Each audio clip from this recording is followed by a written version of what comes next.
Baik, luar biasa. Ya, saya ngomong ini dulu deh, saya kasih kesaksian dikit aja.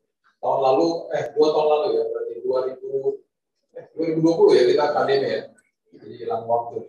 Bulan Maret, saya selalu kasih tahu anak-anak saya gitu, kalau iblis lempar buah apel selalu dijadikan jus apel.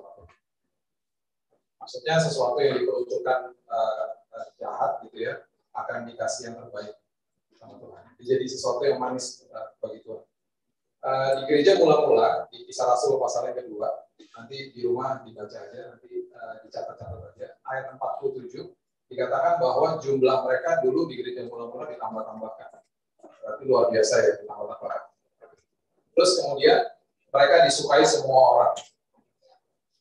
Terus ayat ini, doktrin ini diambil sama Lenin sama Stalin di Perang Dunia Kedua.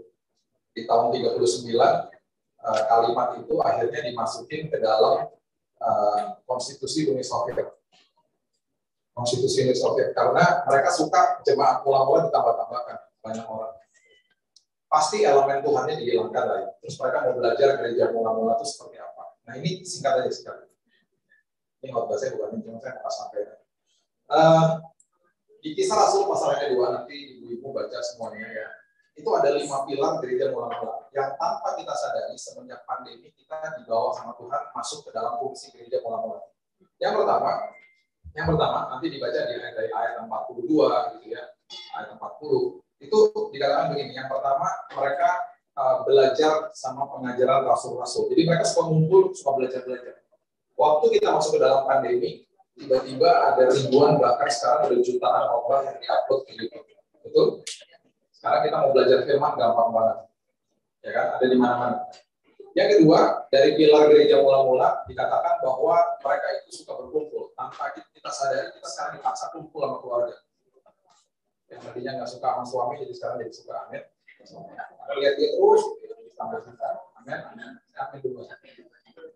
Yang ketiga, ya pilar gereja mula-mula, mereka itu selalu suka perjamuan kudus. Saya cek sama, karena saya dari Yayasan Immanuel, keluarga saya di situ.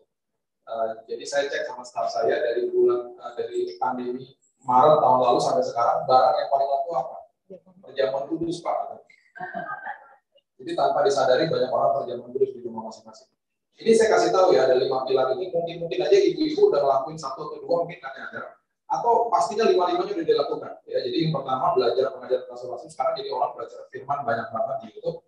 Yang kedua, mereka berkumpul. Yang ketiga, perjamuan kudus. Yang keempat, berdoa.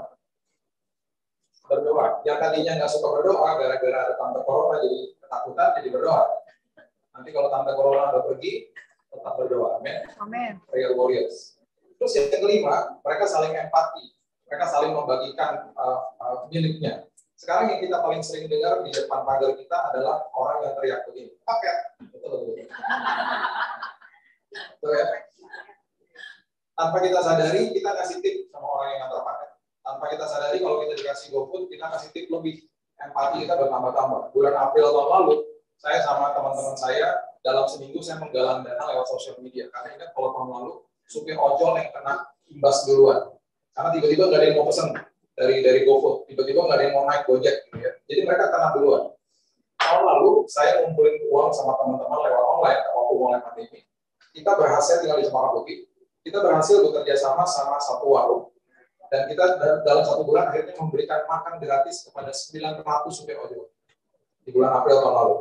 Kemudian berlangsung sampai sekarang. Kita ngasih makan sama pemulung, bahkan kita sekarang udah ke panti-panti dan lain sebagainya. Cuma gara-gara teman-teman yang suka ngumpul sel group di rumah saya dulu. Nah, 5 pilar ini diadopsi sama Lenin sama Stalin.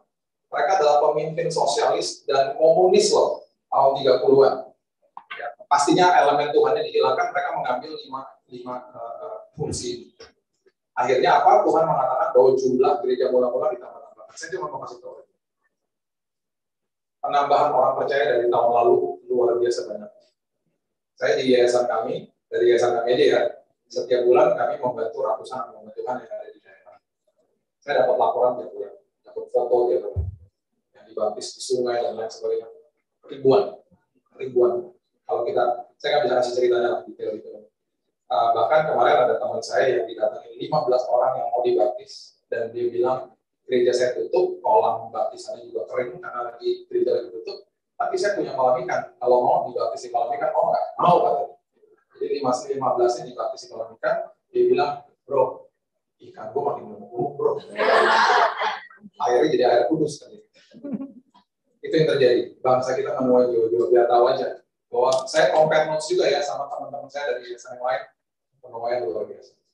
Dan yang dahsyat juga adalah kita mengalami kesembuhan yang masif di Indonesia. Kasus aktif COVID di Indonesia pada per hari ini 8.000. Itu lebih rendah dari Malaysia, Singapura, Australia, Jepang, Filipina, Thailand. Itu Indonesia. Jadi itu karena doa. Ya. Jadi kalau sampai ada teman-teman di WhatsApp grup yang tiba-tiba bilang ada kenaikan dan segala macam, pentingnya dalam nama Yesus ya. Karena mereka suka ada gini nih. Saya ngeliatin angka tiap hari. Angka itu kan fluktuatif. Kalau fluktuatif berarti ada yang naik dong. Naik turun lagi. Yang harus dilihat adalah kasus yang baru hari ini terhadap yang sembuh hari ini. Yang sembuh selalu lebih banyak. Jadi kasus aktifnya menurun. Nah, giliran tiba-tiba ada yang naik cuma 5, cuma 4, digoreng-goreng sama media supaya apa? Kita klik medianya.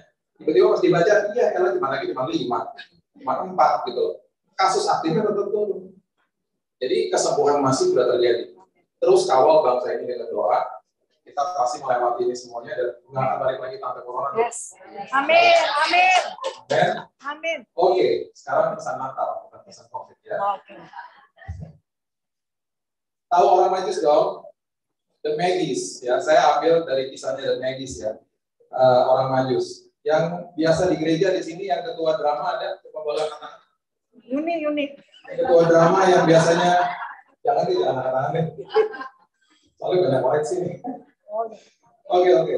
Ya kita baca ya Matius pasal yang kedua ayatnya yang pertama. Ketua drama catat aja supaya nanti kalau buat drama di gereja nggak salah lagi.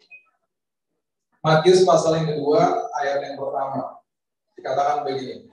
Sesudah Yesus dilahirkan di Bethlehem di tanah Yudea pada zaman Raja Herodes, datanglah orang-orang Majus dari timur ke Yerusalem.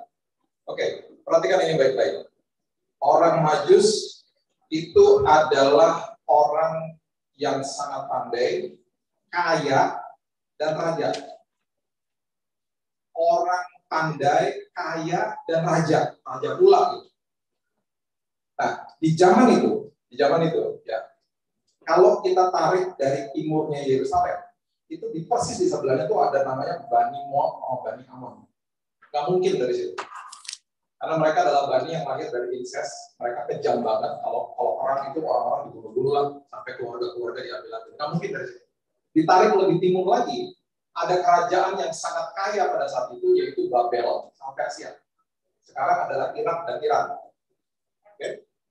Itu jaraknya ke Yerusalem. Jaraknya sekitar 2.000 kilo. Oke, sekarang kita perhatikan fakta ini betul-betul ya.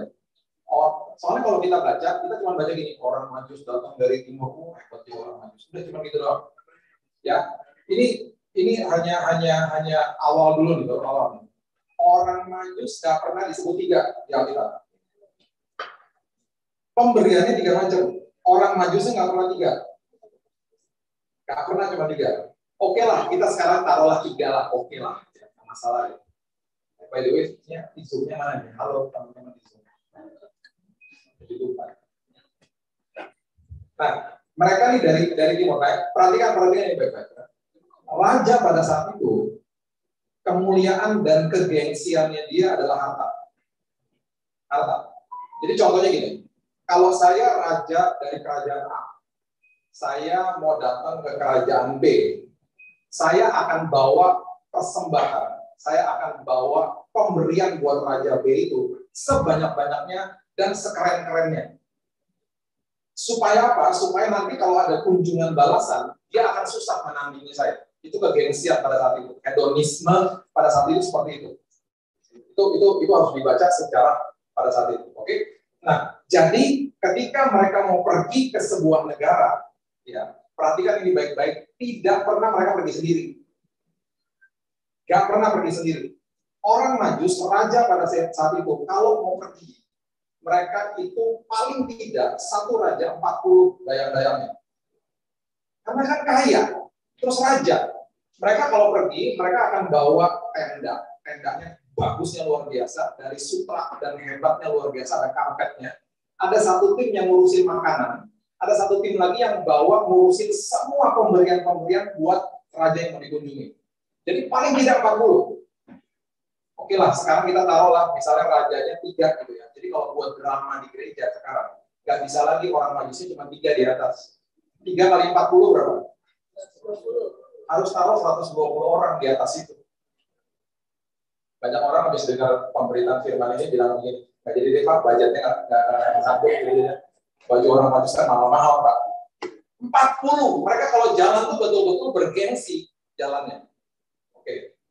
Sekarang mereka nggak punya sosial media, mereka nggak punya apa-apa, mereka cuma patokannya bintang saat itu. Untuk supaya bisa lihat ada sebuah penglihatan yang mereka mau datang ke seorang raja yang mereka juga nggak tahu. Dan raja ini bayi lagi baru lahir. Sekarang coba kita pikirin secara manusiawi ya. Saya raja, kerajaan yang paling dekat sama saya itu jauh. Gak dekat gitu loh, jauh. Saya nggak sembarangan ngajak teman saya ngomong gini, gue kemarin lihat bintang di timur, jaraknya sekitar 2000 kilo, ikut gue ke sana yuk, seru juga ya. Nggak kayak kita sekarang ngomong gini, ke Bali besok yuk, seru-seruan, langsung beli tiket di Traveloka, beli hari ini juga bisa berangkat hari ini. Hari itu enggak, jalan tol nggak ada, pesawat nggak ada, mereka jalannya lewat hutan. Ini perbandingan aja ya, Jakarta Surabaya itu 900 kilo. Kalau kita jalan kaki lewat jalan tol, kita nyampe Jakarta 20 hari. Saat itu 2000 kilo, kalau mereka jalan, nggak ada jalan tol, itu harus 3 bulan. Jadi nggak mungkin dong kalau saya ketemu sama teman saya ini baru lihat bintang, gue lihat bintang. Kayaknya ini benar nih, kayaknya nih, di ujung sana nih 2000 kilo dari sekarang 3 bulan perjalanan, ada raja baru lahir, kayaknya keren banget tuh kita ke sana yuk. Seru juga yuk. Nggak mungkin. Nggak mungkin, maksudnya gini, nggak mungkin kalau teman-temannya nggak ngelihat juga bintang itu di dalam penglihatan mereka. Jadi mungkin aja nih mereka ketika ketemu sama temannya ngomong gini, gue lihat bintang di timur, yang benar lo, gue juga tadi malam, gue juga bro, lu juga lihat, gue juga. Terus lagi yang majus yang lain, mereka ketemu sama teman yang lain, lu juga, gue cuma takut ngomong sama yang lain, untuk lo ngomong. Tiba-tiba mereka konformasi mereka lihat sesuatu yang akhirnya membuat mereka pengen datang ke Yerusalem 2000 kilo, jalan kaki, naik kuda, naik onta, whatever, waktu saat itu, 4 bulan, 3-4 bulan. Belum lagi persiapannya sebulan, mereka kalau mau jalan persiapannya sebulan. Kan harus bawa semua bangkelannya segala macam, makanannya harus dimasak dan segala macam semuanya. Jadi kita bicara sih sekitar 3-4 bulan ini pasti kejadiannya di bulan-bulan September. Misalnya kalau misalnya kejadian itu bulan Desember misalnya ya, kira-kira September lah. Jadi perjalanan the Magis, orang-orang Majus itu nggak sembarangan. Terus waktu mereka berjalan ke sana, berjalan ke Yerusalem, ada kemungkinan juga orang-orang yang ikut sama mereka, rombongan yang ngomong gini, itu raja bener nggak ya? Ntar ada yang lahir di sana, seorang raja lain, bener nggak ya? Kan cuma bintang ini. Coba lihat ayat yang berikutnya. Ayat yang kedua. Dan bertanya-tanya, di manakah dia, raja orang Yahudi yang baru dilahirkan itu? Kami telah melihat bintangnya di timur dan kami datang untuk menyembah dia. Ini pas mereka udah nyampe loh. Waktu mereka sampai di Yerusalem, mereka pasti cari kerajaan yang terdekat, kerajaan Raja Herodes. Terus dia nanya gini, ada nggak di sini raja yang baru lahir? Herodes juga bingung dong, baru lahir. Sekarang ya, udah jalan 4 bulan. 4 bulan dengan rombongan pasti capek. Waktu mereka datang ke Herodes, itu adalah moment of truth. Kalau Herodes ngomong ini, enggak ada, pulang tuh mereka. Itu momen penentuan ketika di ayat yang kedua mereka ngobrol sama Herodes. Apa yang Herodes lakukan? Dia lakukan ini. Ayat yang ketiga. Ketika Herodes mendengar hal itu, terkejutlah ia beserta Yerusalem. Terkejutlah. Raja baru lahir, gua rajanya di sini. Maka dikumpulkannya semua imam kepala dan ahli Taurat bangsa Yahudi. Lalu diminta keterangan dari mereka di mana Mesias akan dilahirkan. Jadi Herodes ngomong gini, mana tuh ahli-ahli Taurat kumpulin semuanya. Lu coba lihat ya, lu buka tuh kitab-kitab zaman dulu, ada nggak nubuatan-nubuatan yang mengacu kepada hari ini? Yang katanya ada anak yang lahir, bayi yang lahir. Mereka menyuruh ahli-ahli Taurat membuka kitab Taurat yang zaman itu kan banyak nubuatan, ada 300 nubuatan tentang Kristus memang. Nah, bayangin ya, waktu ahli Taurat bilang gini, bentar ya bos, gue lihat dulu, mereka pergi nih ke ruangan study room atau apalah segala macam. Bisa bayangin nggak? Itu kan rombongan orang Majus kan nunggu konfirmasi benar atau enggak. Bisa bayangin nggak betapa nervousnya mereka ketika mereka dikasih kopi. Raja mau kopi nggak? Nggak deh, entar aja. Nervous, nungguin pasti, nungguin jawaban dari ahli-ahli Taurat nih, benar nggak ada raja yang mau lahir? Dan akhirnya mereka katakan begini pas mereka balik. Ini yang luar biasa. Ahli-ahli Taurat balik dan mereka mengutip di ayat yang ke-5, mereka katakan begini. Dan di ayat yang ke-6. Mereka berkata kepadanya, di Bethlehem di tanah Yudea, karena demikianlah ada tertulis dalam kitab Nabi. Dan engkau Bethlehem tanah Yehuda, engkau sekali-sekali bukanlah yang terkecil di antara mereka yang memerintah Yehuda, karena pada mula akan bangkit seorang pemimpin yang akan mengembalakan umatku di Israel. Tahu nggak mereka kutip dari mana tuh? Coba buka Mika pasal ke-5. Kan mereka bukan kitab-kitab Taurat kan, perjanjian lama yang mereka buka. Mereka mengutip dari Mika. Mereka ketemu di Mika 5 ayat yang kedua. Sama persis seperti itu. Mika 5 ayat yang kedua. Tetapi engkau, hai Bethlehem Efrata, hai yang terkecil di antara kaum-kaum Yehuda, daripadamu akan bangkit bagiku seorang yang akan memerintah Israel yang permulaannya sudah sejak purbakala, sejak dahulu kala. Bos, ketemu ada di kitab Mika, bos. Bayangin ya tuh orang-orang Majus yang udah jalan 4 bulan sama rombongannya begini. Pada high five, yes, pada peluk-pelukan, yes, benar. Cuman kan Herodesnya kesel dong. Ada raja yang mau baru lahir. Aku rajanya dong. Kita sudah tahu lah ya, setelah itu dia mengancam dan dia akhirnya mempunyai rencana untuk membunuh semua bayi-bayi. Rombongan Majus. Mereka keluar dari istana Herodes. Jarak dari Yerusalem ke Bethlehem hanya sekitar 9 kilo. Dekat. Kalau udah pernah ke sana, ya hitungan kalau cepat mau naik mobil 10-15 menit juga nyampe. Mereka naik onta ya, kalau mungkin seharian kali ya jalan ke sana. Ingat, waktu mereka akhirnya sampai, ya, dikatakan begini. Kita terusin dulu ya ayat 7-8, dikatakan begini. Diam-diam Herodes memanggil orang-orang Majus dengan teliti bertanya kepada mereka bila mana bintang itu tampak. Kemudian dia menyuruh mereka ke Bethlehem, katanya pergi selidiki dengan seksama hal-hal mengenai anak itu. Segera sesudah kamu menemukan dia, kabarkanlah kepadaku supaya aku pun datang menyembah dia. Dia bohong lah ya. Yang saya mau sampaikan pada pagi hari ini, orang Majus kalau nggak ketemu dan alami Tuhan di timur, nggak mungkin datang. Dan yang alami Tuhan itu beberapa orang. Jadinya akhirnya mereka benar-benar akhirnya pasti dan memastikan kita harus berangkat 4 bulan dengan segala macam kontroversi loh. Karena mereka nggak tahu ada di mana. Dan yang memberikan mereka jawaban adalah ahli-ahli Taurat ketika membaca di istananya Herodes. Ayat 9, setelah mendengar kata-kata raja itu berangkatlah mereka, lihatlah bintang yang mereka lihat di timur itu mendahului mereka hingga tiba dan berhenti di atas tempat di mana anak itu berada. Ketika mereka melihat bintang itu sangat bersukacitalah mereka. Bintang mereka lihat di timur, bintang mereka lihat lagi ketika mereka keluar dari istana Herodes. Bintang nggak pernah ngikutin mereka dari timur ke istana Herodes. Wahai semua ketua drama, jangan kasih bintang di panggungnya ya. Orang Majus datang cuma 3 lagi, cuma 3 sepi banget parfum itu, saat bintangnya di atas ngikut, nggak ada bintang yang ngikut, bintangnya ntar timbul lagi di depan istana Herodes. Oke? Nah, mereka sampai di Bethlehem. Coba lihat ayat 11. Maka masuklah mereka ke dalam apa?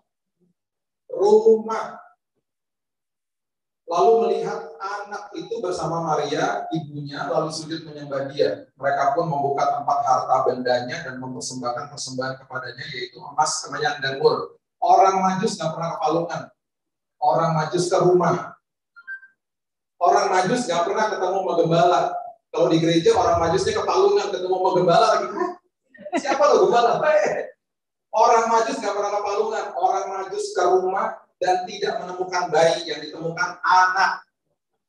Catat baik-baik. Yesusnya udah anak. Yusufnya nggak disebut. Yang disebut adalah anak dan ibunya. Yusufnya mungkin lagi kerja, ya mungkin Gojek atau nggak tahu apa. Pokoknya Yusuf lagi kerja, Yusuf nggak di rumah.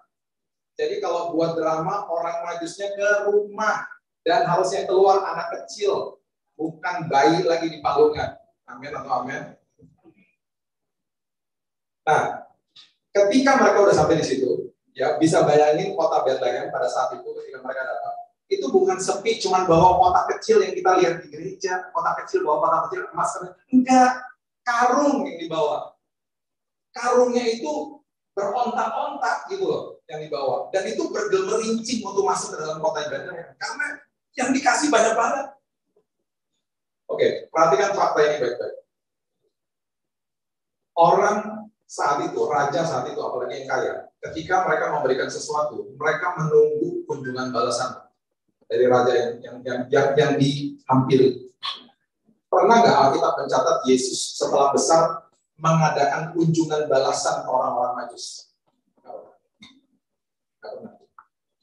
Nanti kalau dibaca seterusnya, orang Majus akhirnya pulang. Mereka tidak lagi mau kasih lewat Herodes dan mereka pulang ke tempatnya masing-masing. Yang saya mau sampaikan adalah orang Majus, saya percaya yang tadinya bukan orang percaya menjadi percaya.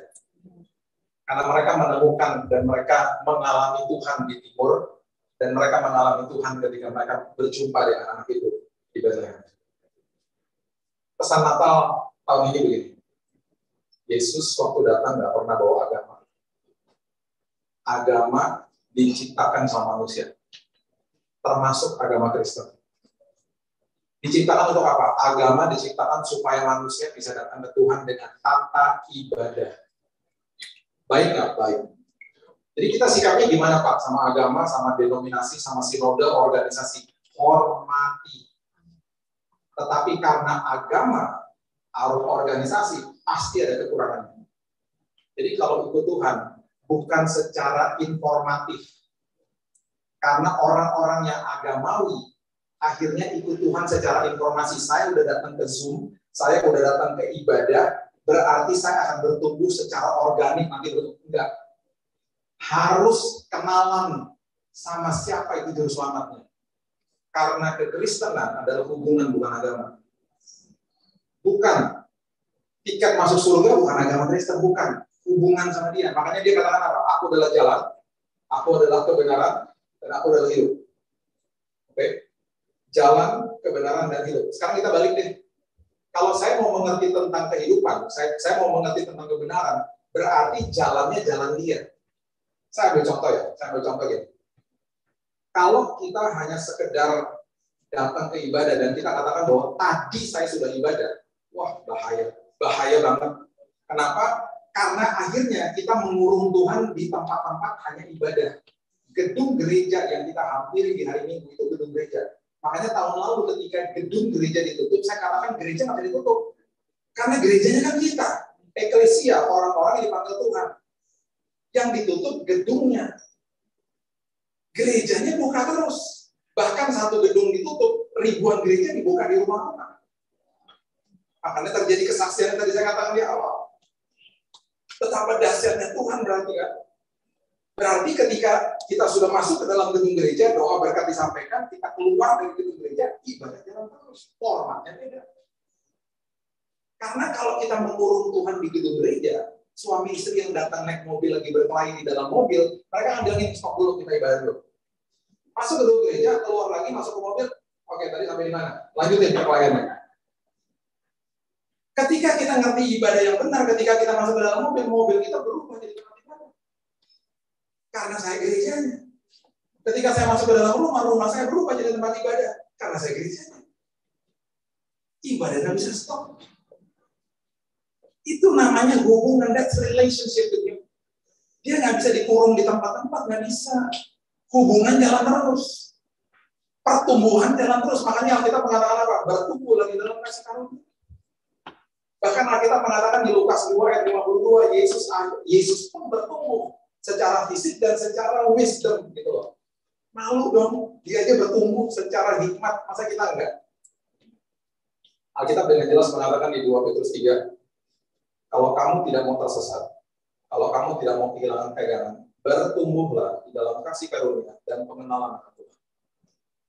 Anak kecil paling susah terhilang dan tersesat. Kenapa? Karena anak kecil suka didatengin orang asing dan dikasih permen. Dan anak kecil orientasinya kan keinginan daging. Mau permennya, ikut sama orang asing, ikut diculik, kidnap. Banyak orang Kristen ya dicuri sama iblis, damai sejahteranya, dicuri pikirannya sama iblis karena percaya sama kebohongan dia. Karena apa? Nggak bertumbuh, masih kerdil rohani. Nggak punya hubungan sama Tuhannya. Ikut Tuhan hanya sekedar agamawi dan berharap nanti gue ketemu sendiri. Nggak bisa. Makanya Daud mengatakan gini, aku mengatakan kepada jiwaku, aku mendiamkan jiwaku, aku menyapih jiwaku. Menyapih itu artinya berarti win. Menyapih berarti aku melepaskan ketergantungan sama susu. Paulus katakan sama jemaat Korintus, saya nggak bisa ngomong sama kamu karena kamu kayak anak kecil. Saya kalau ngomong hal rohani nggak nyambung sama kamu, karena nggak pernah bertumbuh. Akhirnya apa? Yang kita kejar Injil kemakmuran, bukan Injil kasih karunia.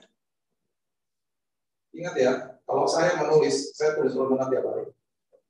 Kalau saya menulis Injil kemakmuran, saya nggak pernah tulis Injil huruf besar karena memang nggak ada Injil kemakmuran. Makanya jangan dengerin khotbah-khotbah ya. Ini banyak banget yang mulai diupload dan saya mau beritahu aja. Banyak pengajaran yang ngawur-ngawur karena gini. Ngomongnya gini, misalnya gini, jangan pelit-pelit sama Tuhan, misalnya nih ya, jangan pelit-pelit sama Tuhan, ngomongin udah duit. Nanti kalau misalnya pelit-pelit sama Tuhan, nggak ngasih-ngasih Tuhan, nanti kalau terjadi penyakit, apapun, kerugian di usaha, datangin pendeta, minta doa. Jemaat langsung mikir gini, oh berarti saya harus kasih duit sama Tuhan, supaya saya dijaga, supaya usaha saya berhasil, bla bla bla segala macam. Kita tanpa kita sadar ya, kita mereduksi Tuhan jadi dewa. Itu pengajaran yang ngawur. Akhirnya bertumbuhnya bukan di dalam kasih karunia, bertumbuhnya di dalam kayak gitu-gitu tuh. Pelenik-pelenik dan lain sebagainya. Dan kita suka sama hal kayak gitu. Makanya ketika ada khotbah seperti ini, saya nggak menyalahkan. Tapi kalau itu benar ya benar nggak apa-apa. Apa yang Tuhan katakan buat bulan depan? Gua rame diterima. Kita tanpa kita sadari kita mereduksi Tuhan jadi dewa. Jadi kita transaksional sama Tuhan, transaksi. Kalau saya buat begini, tak Tuhan buat apa? Kayak gitu akhirnya. Akhirnya banyak orang Kristen kecewa sama Tuhan. Makanya pertumbuhan itu setiap hari harus kenalan sama dia. Contoh ya, ada pria yang keyboard pria. Contoh deh, misalnya saya di dalam satu pesawat ya, sama seorang pria namanya Jesse deh misalnya ya, itu nama adik saya. Berduaan duduk di pesawat ya. Dari Jakarta ke Singapura, contoh ya. Jakarta Singapura berapa? 1,5 jam sampai Singapura, betul? Dulu berdampingan, mulai kenalan, betul? Kenalan. Namanya siapa? Pernah ketemu di mana? Tukar-tukaran nomor HP dan lain sebagainya sampai Singapura. Sampai di Singapura biasanya kalau sebelum bisa kalau baru kenal ngomongnya, bro, nanti kalau ketemu lagi di Jakarta kontak-kontak ya, sip, nah, bisa. Cuma 1 jam, 1,5 jam. Kita kalau kenalan 1 jam ngapain sih? Informasi.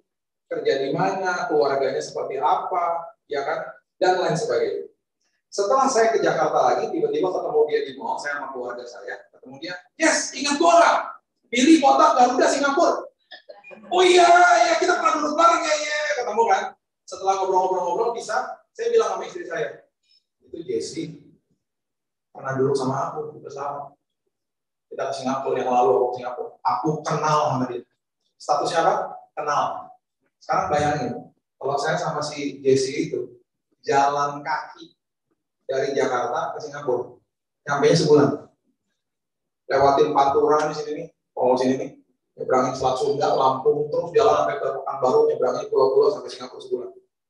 Di hari pertama, saya kenalan juga pasti sama dia. Di hari kedua, setelah 24 jam, kan nggak mungkin kenalan lagi. Masa 24 jam ngomongin Jess, nama lu siapa kemarin? Gue karena botak, gue semua nih, memori gue. Nggak mungkin, hari kedua, hari ketiga, hari keempat, udah nggak ngomongin kenalan-kenalan lagi. Udah ngomongin masa lalu, pergumulan hari ini, harapan masa depan, bukan. Ngelewatin suka duka sama-sama, melewati hujan banjir kering sama-sama, melewati Indomie tinggal satu, makan bareng-bareng. Kita buat tenda loh, jangan salah, karena kan budget terbatas. Jadi kalau malam buat tenda, kita akhirnya tahu yang ngorok yang keras yang siapa gitu, tidur bareng dan lain sebagainya. Ya kan? Akhirnya sampai ke Singapura, lewatin suka duka sama-sama. Setelah 1 bulan berjalan sama dia sampai ke Singapura, waktu saya balik, saya akan bilang sama teman-teman saya, kenalin sahabat baru gua. Betul. Ini sahabat baru gua, bukan kenalan gua sebulan sama dia jalan kaki. Dia tahu gua luar dalam, gua tahu dia luar dalam. Makanya Tuhan, yang sering kali kita mau lakukan adalah Tuhan, saya mau sampai cepat. Tuhan bilang, aku adalah jalan, supaya kamu mengerti tentang kebenaran dan tentang kehidupan. Kita bilang gini, yes, aku mau tahu arti tentang kehidupan, aku mau tahu arti tentang kebenaran, tapi pakai jalan saya, Tuhan. Tuhan bilang, enggak, jalannya jalan saya. Jalan saya itu nggak enak. Seringkali kita bilang, kamu siapa yang Tuhan mau ke Singapura, jalan kaki? Nggak ada. Semua juga pengen cepat. Tuhan bilang, enggak, jalan namanya. Waktu kita jalan sama dia, kita kan berteriak karena di depan kita ada lembaga kelaman. Tuhan, lembaga kelaman, Tuhan bilang ini tenang. Jalan sama saya, tenang. Setelah lewatin lembaga kelaman, kita berteriak lagi, Tuhan, ada terowongan gelap, Tuhan. Ujungnya aja nggak kelihatan, Tuhan. Tenang. Setelah kita lewatin semuanya ya, Tuhan akan ngomong gini sama kita. Coba kamu lihat ke belakang sekarang. Waktu kita lihat ke belakang, kita akan terkaget-kaget, kok bisa ya Tuhan? Aku melewati semuanya itu, dia akan ingatin lagi. Kan sama saya, ya. Dan setelah kita lewatin semuanya itu, dengan bangga kita bisa ngomong gini, Tuhan, aku sekarang mengenal Engkau dengan lebih baik. Engkau adalah sahabatku. Aku melewati suka dan duka sama-sama. Ketika saya lagi pegangin selang kemo saya, ketika saya lagi di kemo tahun 2019, saya cuma bilang gini sama Tuhan, Tuhan, aku tahu kesembuhan Tuhan sudah berikan. Ubahkan hidupku, Tuhan. Aku mau mengalami Tuhan. Makanya ketika orang-orang datang kepada saya ngomong gini, Pak, dapat mujizat kesembuhan, bukan. Kesembuhannya bonus. Mujizatnya, saya kenal Tuhan lebih dalam lagi. Itu mujizatnya. Kesembuhannya Tuhan bisa kasih dalam hitungan 1 detik. Kita kenal sama dia, butuh proses. Makanya Christmas, ketika dia datang, seperti orang Majus, alami Yesusnya. Kenalan sama dia. Makin kenalan, makin bertumbuh, gak akan tersesat. Gak akan kehilangan pegangan. Karena bertumbuh terus, dibuka sama Tuhan kehidupan. Saya nggak malu cerita ini. Karena saya pun bertumbuh. Saya ngomong di sini bukan karena, wah, hamba Tuhan, dia udah enggak. Kita sama-sama manusia. Saya juga nggak malu masih tahu kekurangan saya. Ini terjadi bulan lalu. Anak-anak kita semuanya online, Pak. Anak saya pertama udah balik ke kampus, ke kuliahnya, dia udah kembali ke kampusnya. Anak saya yang kedua ini, kelas 3 SMP, dia online. Baru beberapa kali onsite, kayak tadi pagi saya masih nganterin dia onsite ke sekolahnya, nanti dijemput jam 12, itu masih seminggu sekali. Nah, bulan lalu dia ada ujian midterm, ujian tengah semester, online. Anak saya semua mata pelajaran jago lah, hebat lah, kecuali matematika. Siapa yang suka matematika itu? Gak ada kan? Sama. Saya juga heran siapa yang suka. Anak saya selalu bilang ini, buat apa sih dia ada matematika? Kalau pakai juga ya. Saya pikir emang benar sih, tapi yang ada lah yang pakai pasti ya. Pokoknya waktu dia ujian online, tiba-tiba dia dapat hasilnya jelek. Dia bilang ini, Dedi, waktu kita lagi mess up keluarga, dia bilang, Dad, I think I messed up in my midterm test. What happened? Saya dapat 58. Berarti nggak lulus. Kalau lulus 60 kan? Nggak lulus. So I have to go to remedial. Harus remedial minggu depan. Saya bilang, juga belajar lah. Saya percaya sama dia karena dia cukup tanggung jawab. Dia belajar, minggu depannya remedial. Habis selesai remedial, 2 hari setelah itu dapat hasilnya. Biasanya kalau remedial hasil lebih bagus. Betul. Biasanya kan dapat lebih bagus ya hasilnya. Paling nggak ya 5 lah gitu ya. Dia pas keluarga lagi malam-malam. Biasanya kita close sayang di situ. And that I got my itu test back. Ya, gimana dia? 60-an dong, 70 dong. No. What happened? 43 ya. 43. Lebih jelek, lebih jeblok. Yang menang dia. What happened? Aku nggak ngerti. Aku juga nggak tahu tuh kenapa siapa tuh orang yang menciptakan algebra. Orang aja orang tuh. Terus dia ngobrol-ngobrol kan, dia ngobrol-ngobrol, dia cerita sama saya. Dia cerita waktu lagi tesnya seperti apa dan segala macam. Tiba-tiba dia ngomong aja, dia bilang, iya sebenarnya enak juga sih ya sekolah online ya. Kayak kemarin waktu lagi ujian, itu gurunya juga matiin, Zoom-nya dimatiin sama dia, sama gurunya. Jadi aku bisa keluar ngambil kopi sebentar, jadi gitu. Terus saya bilang, tuh. Gurunya offline. Pas kamu lagi tes remedial. Iya. Jadi dia nggak bisa lihat kamu nggak bisa lihat dia. Zoom-nya mati, dia bilang gitu. Kita ngerjain sendiri. Terus saya bilang gini, ya itu berarti gurunya lagi ngasih kode sama kamu boleh buka buku. Kenapa saya ngomong gitu? Karena dulu saya suka nyontek. Bener dong, saya nggak mau ngajarin anak saya nyontek, tapi saya lagi ngasih dia yang tengah-tengah. Itu guru lagi kasih kode bahwa kamu boleh buka buku. Terus dia bilang gini, nggak boleh deh. Di mana-mana kalau kita lagi ujian, apalagi online, biarpun itu offline, nggak boleh buka buku. Nggak boleh dong, nggak benar dong itu. Terus saya bilang gini, emangnya gurunya ngomong apa? Nggak ngomong apa-apa. Itu kode. Emang gurunya bilang nggak boleh? Enggak, itu kode. Itu berarti kamu boleh buka buku, nggak boleh deh. Sana saya kesel, saya pengen banget dia dapat apa bagus dong. Singkat cerita, 2 minggu setelah itu pengambilan rapor online. Saya tanya dong sama gurunya, Miss, kemarin tuh yang pas lagi midterm, kan itu anak-anak offline tuh, Miss. Oh iya Pak, kita lagi guru lagi ada meeting, jadi anak-anak kita biarin sendiri untuk remedial sendiri, cuma 3 orang. Miss, itu kalau offline gitu berarti anak-anak boleh buka buku, Miss? Ya nggak boleh dong Pak. Oh iya nggak apa-apa, Miss, cuma nanya aja. Saya jadi malu sendiri. Emang kenapa Pak? Nggak apa-apa, Miss. Malam hari itu saya peluk dia. Saya bilang, dia, I'm so sorry. I'm so proud of you. Aku bangga banget sama kamu. Kamu dia bilang apa sama saya? Dad, aku lebih baik dapat angka 43 daripada aku nggak jujur. Saya kayak ditampar-tampar. Hari itu, Roh Kudus bicara sama saya. Hari itu saya bertumbuh lagi. Ya Tuhan. Anak saya itu seperti itu kok. Kalau saya ngajarin dia anak-anak. Kita bertumbuh. Momen-momen kecil seperti begitu kita bertumbuh di dalam Tuhan. Karena dia mau kenal sama kita. Melewatin proses nggak enak. Tapi makin kita kenal sama dia, makin kita bertumbuh, kita nggak akan hilang. Kita nggak gampang hilang. Anak kecil gampang hilang karena anak kecil. Pernah nggak dengar anak kecil ngomong gini? Mami, papi, nanti malam aku tidur jam 8, bangunin aku jam 6, karena kalau tidur banyak aku sehat bagi tubuh. Mana ada anak kecil ngomong gitu? Anak kecil kalau sudah tidur pasti susah banget. Gak ada anak kecil ngomong gini, Mami, besok siapin aku beras merah, nasi merah, sama brokoli rebus, karena itu sehat banget Mami buat tubuh. Gak ada anak kecil yang mau KFC, kopi kenangan, Ceko, dan segala macam manis-manis. Dia nggak ngerti kebutuhannya. Dia mengerti yang penting keinginan saya tercapai. Itu anak kecil. Makanya ketika berhubungan dalam sesuatu yang namanya keintiman atau sesuatu sama Tuhan, itu semuanya serba keharusan. Anak kecil kan keharusan semuanya. Harus makan, harus mandi. Yang terjadi apa? Capek, lupa, berontak. Udah makan belum? Lupa. Udah sedih nggak? Lupa. Ayo belajar, capek belajar dulu. Ayo tidur, sudah, berontak. Capek, lupa, berontak. Sekarang cek dan rechecknya gampang lah.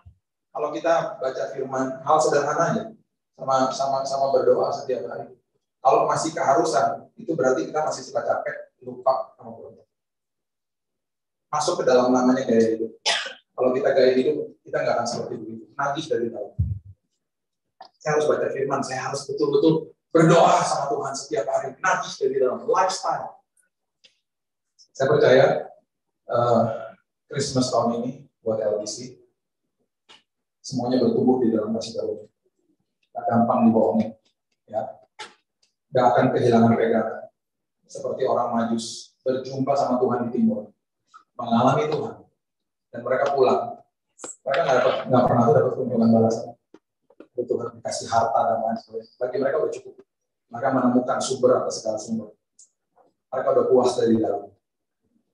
Perhatikan hidup ini, yang paling penting adalah pengenalan sama dia. Kita akan lewatin proses. Kita ntar lagi masuk 2022, tetap kita akan lewatin proses. Dan seringkali proses itu nggak enak. Pastikan selama proses bukan masalahnya yang berubah. Pastikan kita yang berubah. Ketika saya berubah, berarti saya sedang diberkati sama Tuhan. Ketika saya menjalankan itu, pertumbuhan karakter terjadi, pengenalan sama Tuhan selalu mentransformasi karakter. Agama selalu mereformasi tata ibadah. Saya tutup sama cerita ini baru ingat aja. Agama selalu reformasi tata ibadah, makanya tata ibadah dirubah-rubah terus. Makanya kenapa banyak orang-orang suka salah ngomong di mimbar dan lain sebagainya. Oke, ini cerita aja ya, cerita. Selama 21 tahun pelayanan kan saya pasti melihat orang-orang yang ngomongnya salah gitu ya. Setelah ngomongnya salah, pasti mereka meeting lagi, supaya itu namanya reformasi tata ibadah. Itu agama. Kalau itu, ya, pengenalan sama Tuhan itu mentransformasi karakter. Ini cuma mau cerita aja. Ada WL. Lagi ibadah hari Minggu. Ngomong gini. Ini banyak lah cerita-cerita, cuma 2 aja saya katakan. Tuhan, hari ini kami nggak mau malu-malu datang ada Tuhan. Di awal kan. Dia semangat banget pokoknya. Oleh sebab itu Tuhan, bilang gitu Tuhan. Angkat kemaluan kami Tuhan. Saya semua yang lagi berdiri di depan buka mata, terus tiba-tiba ada suara berteriak di belakang, jangan Tuhan, saya belum nikah Tuhan. Terus dia kan tahu dia salah ngomong. Maksudnya bukan itu, ngerti dong? Cuman kan salah ngomong aja. Itu sepanjang ibadah, jadi ngawur deh. Kasian banget WL. Pernah juga ada seorang gembala sidang. Setelah selesai saya bawa firman, dia doain saya. Seperti biasa dong.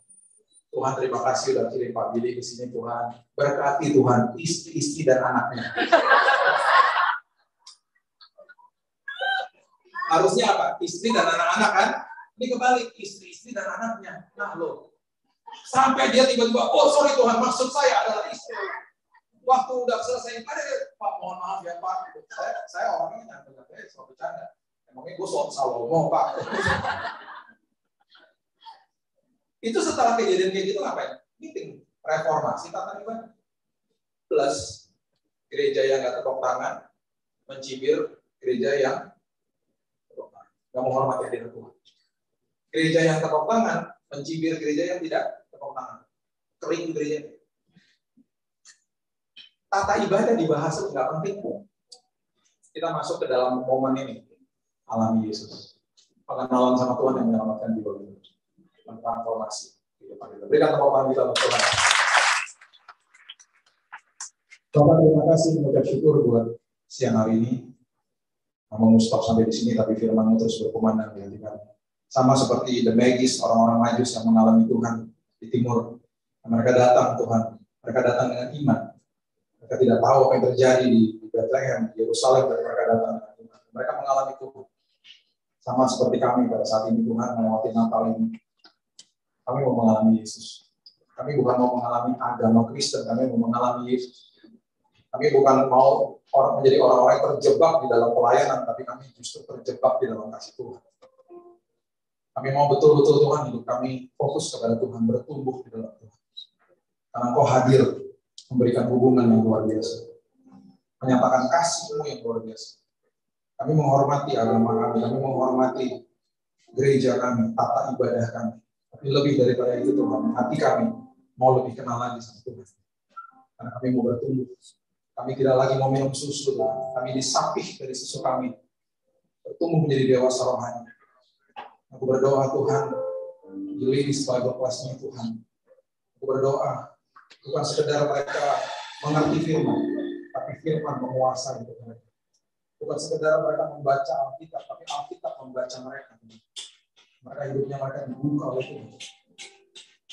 Jadi bejana yang luar biasa dipakai sama Tuhan. Bahkan keluarga mereka, suami mereka, anak-anak mereka, semuanya diberkati karena ada pilar di dalam keluarga demi keluarga ini. Ada prayer warrior Ada wanita-wanita yang takut sama Tuhan, penuhi dengan hikmat Tuhan. Wanita-wanita yang mengalami Yesus, transformasi keluarga, transformasi komunitas. Meteraikan firman ini ya Tuhan. Dan Natal ini menjadi Natal yang sangat berharga, sangat berkesan. Karena bukan sekedar kami melewatinya dengan kebenaran firman Tuhan, tapi kami mengalami Tuhan dan melihat kebesaran Tuhan dalam hidup kami. Terima kasih Yesus. Meteraikan firman ini ya Tuhan. Jadi dalam satu nama, Yesus Kristus Tuhan dan Juru Selamat kami sudah berdoa dan mengucap syukur. Kita sama-sama katakan amin. Merry Christmas. Merry Christmas.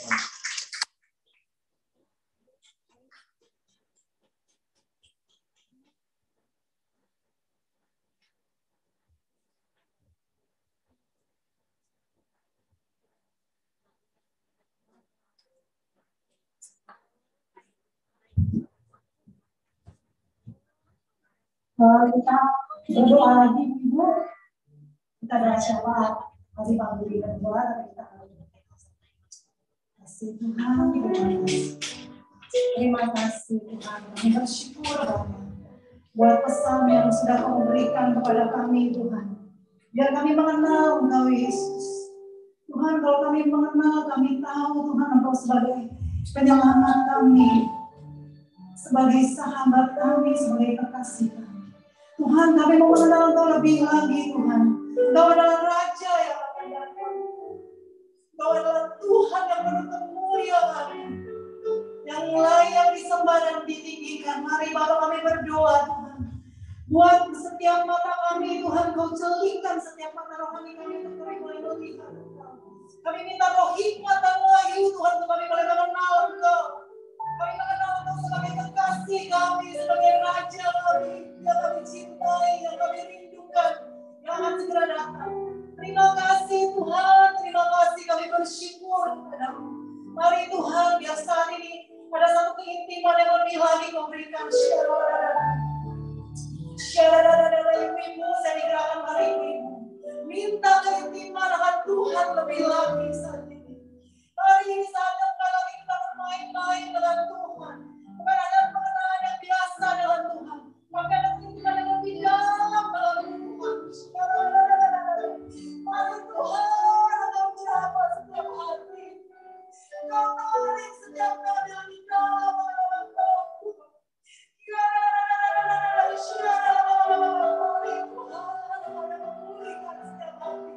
Agar hati kami murni kudus dan kami bawa menempatkan Engkau di hati kami sebagai Raja, pemilik hidup kami. Oh Tuhan, Engkau adalah mulia untuk menguasa Tuhan hidup kami ya Tuhan. Terima kasih Tuhan dan pesan kami Tuhan. Kami sungguh-sungguh Tuhan boleh menyadari betapa yang terutama dalam pengenalan kami dengan Engkau. Tentang cara ibadah Tuhan. Bukan dengan sesuatu yang ritual Tuhan dan agamawi. Bukan sesuatu yang rutinitas. Tapi satu gaya hidup keintiman dengan Engkau. Terima kasih Tuhan. Bapak terima kasih berkati hamba-Mu Tuhan. Kami tahu Engkau yang mengirim hamba-Mu ini Tuhan. Terima kasih Bapak. Setiap pengenalan dengan Engkau Tuhan yang dialami dan boleh menghasilkan mujizat. Terima kasih Tuhan, kami sungguh diberkati Tuhan dalam seluruh kehidupannya Bapak. Berkati Tuhan keluarganya, ombak yang luar biasa. Berkati seluruh Tuhan keluarga besarnya. Kalau kami diberkati Tuhan dengan tokoh pemimpin dengan yayasan ini.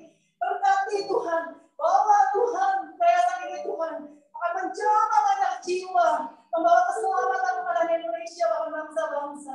Terima kasih Tuhan, kami juga bersyukur untuk semua yang hadir. Kami percaya Tuhan, semua yang membawa kami ke tempat ini untuk kami boleh mengalami Engkau, mengenal Engkau, kami boleh berfellowship bersama-sama berkumpul. Tuhan, kami percaya Tuhan, hadirat-Mu yang kuat Tuhan, ada glory bubble, sehingga tidak ada virus yang bisa masuk menembus di tempat ini.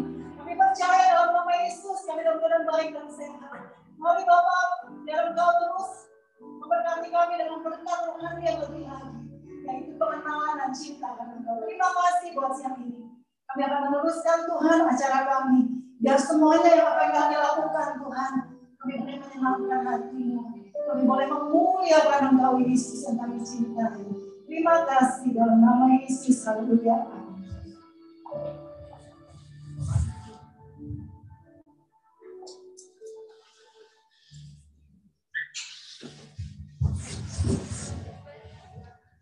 Sekali lagi, terima kasih untuk Pastor Billy yang sudah membagikan pesan Tuhan yang kuat buat kita semua pada siang hari ini. Shalom, sekali lagi selamat datang teman-teman semua di dalam keluarga LBC. Hari ini kita bersyukur kita bisa merayakan Natal secara onsite. Ya, ini sesuatu yang gagal, yang apa ya namanya ya, setelah kita melewati ya beberapa waktu yang lalu. Tadi teman saya juga kasih kode mengingatkan bahwa terakhir tadi Pak Billy juga bilang bahwa Pak Billy itu ada tahun 2020 ya Pak ya. Pak Billy yang membawakan firman dalam ibadah LBC, dan setelah itu kita nggak ada ibadah lagi. Tapi hari ini kita mulai lagi bersama juga dengan Pak Billy yang sudah memberkati kita lewat kebenaran firman Tuhan. Luar biasa, saya percaya nggak ada yang kebetulan, semuanya Tuhan Yesus dahsyat, ajaib. Sebelum kita akan lanjutkan dengan beberapa acara yang sebentar lagi, sebelum kita makan siang, saya mau panggilkan Ibu Ketua kita yang luar biasa ya, nanti kita akan mendengar sedikit ada kata-kata ya, kata-kata sepatah dua patah dari Eva. Kalau gitu sambil menunggu, hari ini juga ada sesuatu kejutan ya yang akan diberikan kepada teman-teman LBC yang luar biasa. Ya, kita hari ini juga ternyata ada door prize ya. Jadi ada kejutan, hadiah, ada berkat dari Tuhan lewat Ibu Ketua kita yang bermurah hati, yang sungguh murah hati, yang akan membagi-bagikan beberapa produknya ya yang kita tahu sekarang. Pardava ya, oh iya, maaf saya kurang eksis ya. Pardava ya, hari ini ada 5 ya, ada 5 hadiah yang Tuhan kirimkan lewat Eva. Maka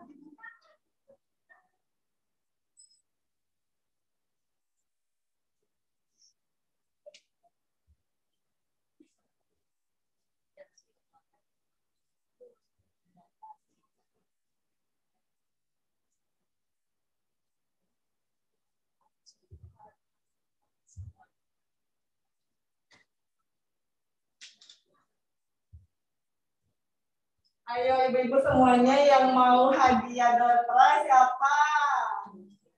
Ayo semua berdiri dulu, berdiri. Saya mau ajak kita semuanya goyang semua. Ayo semuanya berdiri, ayo berdiri.